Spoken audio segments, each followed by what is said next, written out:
AI, artificial intelligence, ये शब्द आजकल हर जगह सुनने को मिलता है ना? पर ये है क्या चीज़? क्या ये सच में कोई दिमाग है जो सोच सकता है या कुछ और ही है? चलिए आज इस टेक्नोलॉजी के ब्लैक बॉक्स को खोल कर देखते हैं कि आखिर इसके अंदर चल क्या रहा है।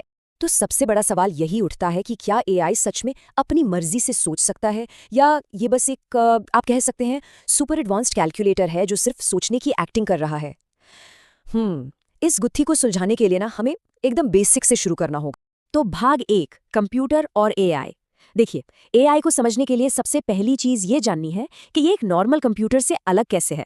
एक कंप्यूटर को हम इंस्ट्रक्शन देते हैं, वो बस वही करता है, लेकिन एआई वो सीखता है। चलिए देखते हैं कैसे। अच्छा, यहाँ देखिए, दो तरीके हैं।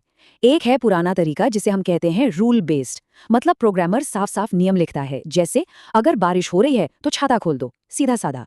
लेकिन अब आता है एआई का नया तरीका, जो कि डेटा बेस्ड है।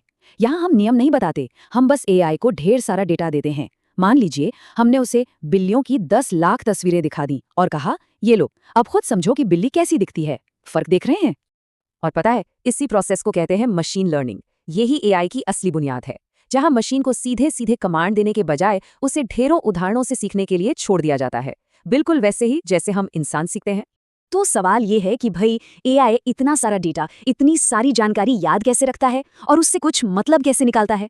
चलिए अब जरा एआई के इस डिजिटल दिमाग के अंदर झांक कर देखते हैं। इसका जवाब छिपा है न्यूरल नेटवर्क्स में। जैसा कि आप देख सकते हैं, ये सिस्टम हमारे अपने दिमाग के स्ट्रक्चर से ही इंस्पायर्ड हैं। सोचिए, जैसे हमारे दिमाग में अरबों न्यूरॉन्स आपस में जुड़े हुए हैं ना, एआई का डिजिटल दिमाग भी कुछ वैसा ही है। तो ये जो नेटवर्क है ना, इसकी 3 मेन लेयर्स होती हैं। पहली है इनपुट लेयर, यहीं से सारा डेटा जैसे कोई फोटो या टेक्स्ट अंदर आता है। फिर आती हैं बीच की हिडन लेयर्स, और सच कहूं तो असली जादू यहीं पर होता है। ये लेयर्स क्या करती हैं? ये पहले छोटी छोटी चीजें पहचानती हैं, जैसे लाइनें, फिर शेप्स, फिर और भी कॉम्प्लेक्स पैटर्न। एक के ऊपर एक जानकारी जुड़ती जाती है, और सबसे आखिर में आती है आउटपुट लेयर, जो इन सब टुकड़ों को जोड़कर अपना फाइनल रिजल्ट देती है। हाँ, और एक बात समझना बहुत जरूरी है। एआई का जो जवाब होता है ना, वो हमेशा एक संभावना, एक प्रोबेबिलिटी पर टिका होता है। वो ये नहीं कहता कि ये एक बिल्ली है, वो कहता है 99% चांस है कि ये एक बिल्ली है। सब कुछ पैटर्न पहचानने का खेल है बस। चलिए अब बात करते हैं उस एआई की जिसने पूरी दुनिया में धूम मचा रखी है, जनरेटिव एआई। और इसका सबसे अच्छा उदाहरण है चैट जीपीटी। चैट जीपीटी जैसी टेक्नोलॉजी को असल में लार्ज लैंग्वेज मॉडल या एलएलएम कहते हैं। अब ये क्या है? सोचिए, इसने इंटरनेट पर मौजूद लगभग सारी किताबें, सारे आर्टिकल्स, सारी वेबसाइट्स पढ़ ली हैं, बस इसलिए ताकि ये हमारी भाषा को समझ सके। पर ये इंसानों की तरह बात कैसे कर लेता है? असल में इसका जो मेन काम है वो है अनुमान लगाना, भविष्यवाणी करना। नहीं, ये कोई जादू से भविष्य नहीं बताता। ये तो बस मैथ्स के बेस पर ये अंदाजा लगाता है कि किसी वाक्य में अगला शब्द कौन सा होना चाहिए। एक उदाहरण देखते हैं। मान लीजिए ये अधूरा वाक्य है, आज मैं बहुत डैश महसूस कर रहा हूं। तो एआई क्या करेगा? वो अपने विशाल डेटाबेस में देखेगा कि इस खाली जगह में सबसे ज्यादा कौन से शब्द इस्तेमाल हुए हैं, शायद खुश, थका हुआ या भूखा। और बस इसी तरह वो एक एक शब्द जोड़कर पूरा जवाब बना देता है। तो इसे ऐसे समझिए, ये हमारे फोन के ऑटो करेक्ट का ही एक सुपर पावर्ड वर्जन है, मतलब बहुत बहुत ज्यादा पावरफुल। बस फर्क इतना है कि ये अरबों खरबों गुना ज्यादा डेटा पर ट्रेन हुआ है, इसीलिए ये इतना स्मार्ट और इतना सटीक लगता है। अच्छा, अब आते हैं भाग 4 पर, इंजन रूम।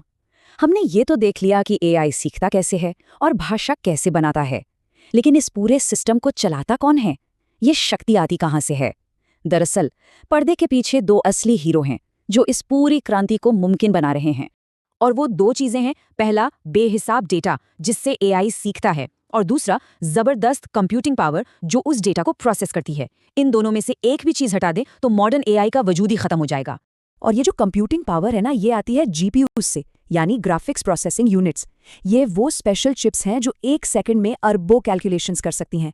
ये एआई का खाना है, उसका ईंधन है। और यही वजह है कि इन चिप्स को बनाने वाली कंपनियां आज टेक्नोलॉजी की दुनिया की बादशाह बनी हुई हैं। और अब आते हैं आखिरी हिस्से पर, भाग 5, हमारा सबसे शक्तिशाली उपकरण। तो हमने एआई की एक एक परत को खोलकर देखा है, डेटा से सीखने से लेकर न्यूरल नेटवर्क और भविष्यवाणी तक। अब तक ये तो साफ हो गया होगा कि एआई कोई रहस्यमयी जादू नहीं है। जैसा कि यहाँ लिखा है, एआई कोई जादू टोना नहीं, बल्कि 3 चीजों का एक जबरदस्त कॉम्बिनेशन है। बहुत कॉम्प्लेक्स मैथ्स, बहुत सारा डेटा और बहुत ज्यादा कंप्यूटर पावर। ये इंसान की बनाई हुई साइंस और इंजीनियरिंग की शायद सबसे बड़ी जीतों में से एक है।